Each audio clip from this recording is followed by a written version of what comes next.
Jadi Nabi Yusuf menderita, dilempar dalam sumur, dipisahkan dari bapaknya, memikirkan kesedihan orang tuanya. Ini yang pertama, dilempar dalam sumur, masih kecil. Kemudian yang kedua, waktu ditemukan oleh orang-orang yang mendapati Nabi Yusuf, ternyata kakak-kakaknya masih di situ. Ini pendapat sebagian ahli tafsir. Kakak-kakaknya masih menunggu di situ. Waktu diangkat, jangan diambil, itu budak kami yang kabur, beli aja, dijual. Bayangkan, adiknya dijual sama orang lain.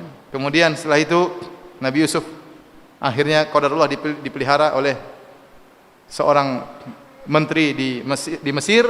Kemudian hasilnya istri sang menteri jatuh cinta kepada Nabi Yusuf. Konon namanya siapa? Zulekha ya.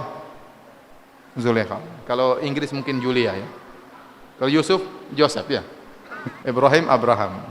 Kalau Yahya apa? John ya. John. John ternyata Yahya ya. Saya juga baru tahu kemarin. Nabi Yahya ternyata mereka bilang apa? John. Daud siapa? David. Keren ya. Taib.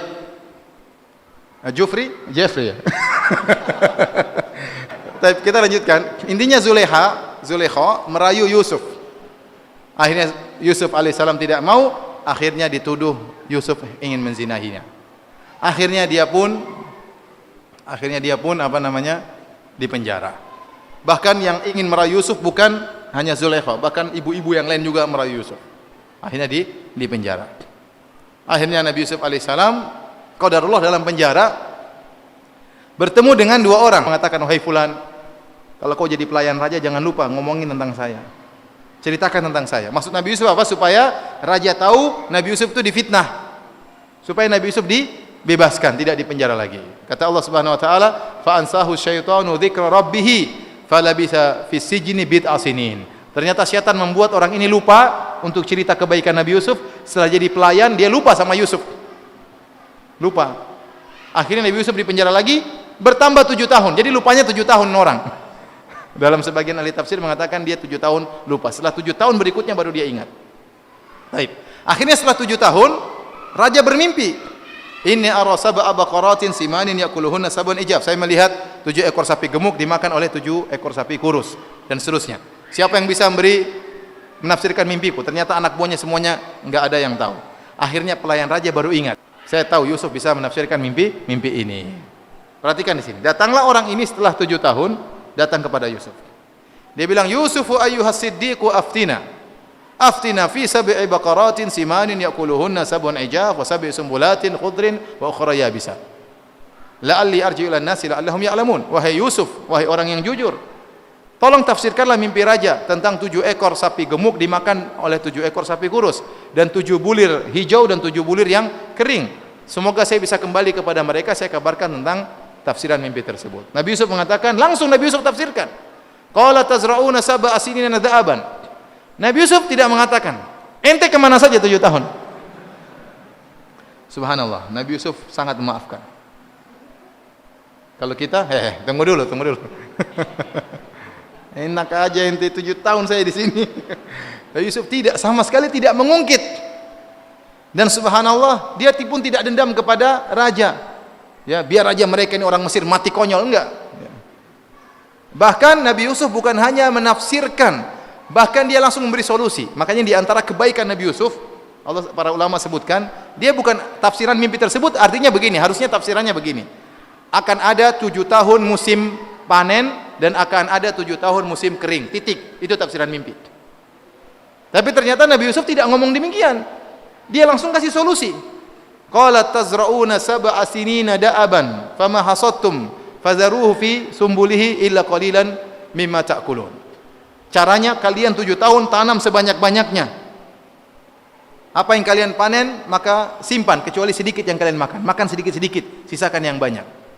Thumma ya'ti min ba'di dzalika sab'un shidadun ya'kulna ma qaddamtum lahunna illa qalilan mimma tuhsinun. Kemudian akan datang 7 tahun berikutnya, musim paceklik, musim kemarau, dan akan menghabiskan seluruh lumbung gandum yang kalian simpan kecuali sedikit yang kalian sisakan. Thumma ya'ti min ba'di dzalika 'amun fihi yughathun nas wa fihi ya'sirun. Akhirnya waktu utusan raja datang, wahai Yusuf, dipanggil sama raja. Kata Yusuf, pulang kembali kepada rajamu. Tanyakan kepada rajamu, ma balu niswatil lati qatta'na aydiyahun inna rabbi bikaidihinna alim. tanyakan kepada rajamu berita tentang para wanita yang pernah memotong-motong tangan mereka. Yusuf saatnya dia untuk menunjukkan dia tidak bersalah, tapi tanpa dendam terhadap wanita-wanita tersebut, tidak dendam. Kalau dia dendam, dia mengatakan sampaikan sama raja itu, potong lagi tangan mereka. Tapi dia tidak dendam sama sekali. Padahal dia di penjara lebih dari 7 tahun gara-gara perbuatan ulah Zulaikha dan teman-temannya. Tapi sama sekali dia tidak dendam, dan dia tidak menyuruh raja untuk memberi hukuman kepada mereka, tidak menuntut balas. Ya, saya sudah di penjara maka boleh menuntut balas kembali, sama sekali tidak. Karena dia memang seorang yang sangat pemaaf. Taib akhirnya, masih ada waktu ya? Hah? Akhirnya Nabi Yusuf alaihissalam, qadarullah, akhirnya menjadi seorang bendaharawan Raja Mesir, menjadi menteri keuangan yang mengatur pembagian gandum. Sampai akhirnya tatkala musim paceklik tiba, ternyata musim paceklik tersebut bukan hanya di Mesir, sampai mengenai keluarganya di Palestina. Maka datanglah kakak-kakaknya kemudian minta beli gandum, karena Nabi Yusuf jual gandum. Dia kasih ide sama Raja Mesir, gandum kita berlebihan, maka juallah kepada orang-orang yang miskin. Dan dia berharap kakaknya datang. Dan benar, akhirnya kakaknya 10 orang datang. Ya. Kemudian minta membeli gandum. Intinya, ya, Nabi Yusuf disebutkan oleh sebagian ahli tafsir, Nabi Yusuf bertanya, kalian berapa bersaudara? 12. Kok cuma 10? Iya, 10 kami ada 2 orang yang masih ketinggalan. Siapa? Binyamin sama Yusuf. Mana Binyamin? Di bapaknya. Yusuf hilang dari dulu. Sebenarnya sebenarnya tafsir demikian. Ya.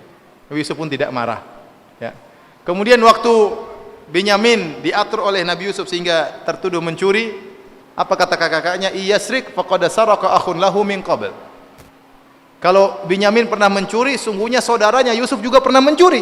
Itu ngomongnya kepada Nabi Yusuf. Fa asarraha Yusuf fi nafsi wa lam yubdiha lahum. Nabi Yusuf jengkel tapi tidak dia ungkapkan. Kalian tuduh saya mencuri, ya, tidak. Sampai akhirnya, intinya akhirnya ketahuanlah. Apa namanya? Ayuhal aziz, massana wa ahlana ad-durru wa ji'na bi bidha'atin musjatin fa awfi lana al-kaila wa tasaddaq alaina. Inna Allah yajzil mutasaddiqin. Kata mereka, wahai sang menteri, sungguh kami telah ditimpa dengan kemudaratan, penderitaan, dan keluarga kami di Mesir, di Palestina telah mengalami penderitaan. Nabi Yusuf langsung ingat bapaknya, ingat ibunya. Yang lapar bukan cuma kakak-kakaknya yang kurang ajar ini, bukan. Bapak dan ibunya juga apa? Kelaparan. Mengatakan, wahai kalian, apa kalian masih ingat apa yang pernah kalian lakukan terhadap Yusuf dan saudaranya waktu kalian masih jahil? Pernyataan Nabi Yusuf, id antum jahilun, tatkala kalian masih jahil, ini menunjukkan Nabi Yusuf beri uzur kepada mereka. Karena Nabi Yusuf seakan-akan mengatakan perbuatan kalian waktu kalian masih apa? Jahil. Luar biasa. Mereka akhirnya tahu, anta Yusuf, kau adalah Yusuf? Naam, ana Yusuf wa hada akhi. Saya Yusuf adalah saudaraku. Akhirnya mereka mengatakan, wahai Yusuf, maafkan kami, ya, sungguhnya kami yang bersalah. Mereka minta maaf langsung kepada Nabi Yusuf. Apa kata Nabi Yusuf alaihissalam? Qala la tathriba alaikumul yawma yaghfirullahu lakum. Tidak ada celaan bagi kalian. Sungguhnya Allah akan mengampuni kalian. Nabi Yusuf berjanji, saya tidak akan pernah mencela kalian. Dan ini luar biasa sifat memaafkan Nabi Yusuf alaihissalam. Kebanyakan orang kalau maafkan ngomel dulu. Ya, ente brengsek, ente kurang ajar, tapi saya maafkan. Ya. Nabi Yusuf tidak ada cercaan, tidak ada celaan, langsung dia maafkan.